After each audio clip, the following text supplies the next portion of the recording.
Welcome to The Explainer. Today, we're going to get into the 26-year reign of Morocco's King Mohammed VI. It's a story that kicked off with so much promise, but now it's really facing some complex questions about what the future holds. You know, this was one of the very first things the new king told the world. Just a really candid admission that right away hinted at a totally different kind of monarch. He explained that his father taught him that sometimes you have to make decisions that don't please you and they don't please others, but they're absolutely necessary for the country. So let's start right there, at the beginning, with the king in his own words. To really understand the man, you have to go back to those early days. He gave these rare, really open interviews that kind of painted a portrait of his personal style and his whole philosophy of rule. And what's interesting is that after these first few years, he pretty much fell silent, letting his actions, his projects, and his formal speeches do all the talking. I mean, right out of the gate, he presented himself as refreshingly human. He's openly acknowledging his flaws, talking about the lessons he learned from his really formidable father, King Hassan II. It was this remarkable moment of self-criticism where he described, learning to just take a step back and analyze things calmly, even if it took a bit more time. And then he defined his work style, making it clear it was all about consultation, about being team-based. He was really pushing back against that classic image of a ruler who decides everything all by himself. He stressed that working as a team wasn't just like a preference. It was absolutely fundamental to how he believed you should run a country. So, this is the crucial point, this balance that he struck right from the get-go. On one hand, he's signaling a brand new, more personal style of leadership, one that's very different from his father's. But at the exact same time, he's reassuring everyone, the nation, the world, that the core mission and the basic principles of the monarchy, those weren't going to change. And look, these weren't just words. His early statements were followed up, and fast, by actions that completely broke with decades of tradition. You could really define his early reign as just a series of major, significant firsts. The scope of the change year was pretty remarkable.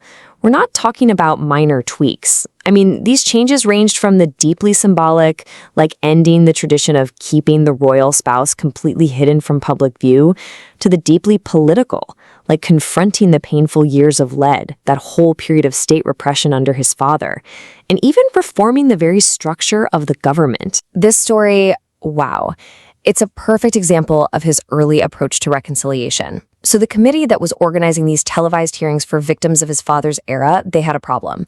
In the room where the testimony was happening, there were these huge portraits of Hassan II and Mohammed VI. They were worried, that this would be incredibly insensitive. So the issue gets passed all the way up to the king himself, who gives them the green light to do whatever they think is best. And what did they do? They covered both portraits. It was such a powerful gesture, one that really allowed the nation to start to heal. Okay, so let's fast forward. After more than a quarter century on the throne, what's the reality on the ground?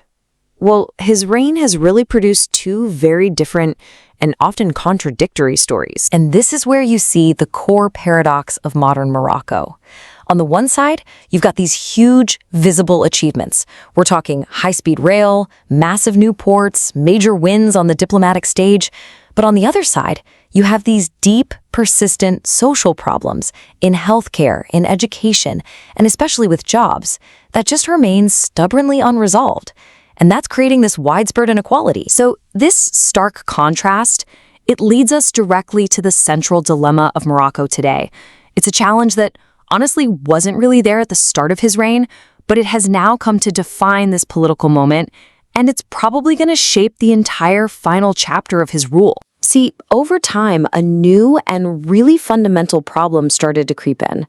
While the king was busy cementing his role as the main driver of all these national projects, something else was happening to the country's political landscape. It's been described as a hollowing out of the very institutions that are supposed to act as the go-betweens in a healthy political system.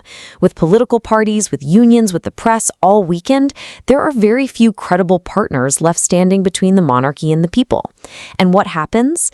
The king becomes the sole initiator, the only one kicking off major projects, which raises some pretty critical questions about the country's long-term institutional health. This quote from the political scientist Mohammed VI man, it just powerfully captures the fundamental pressure and purpose of the monarchy itself.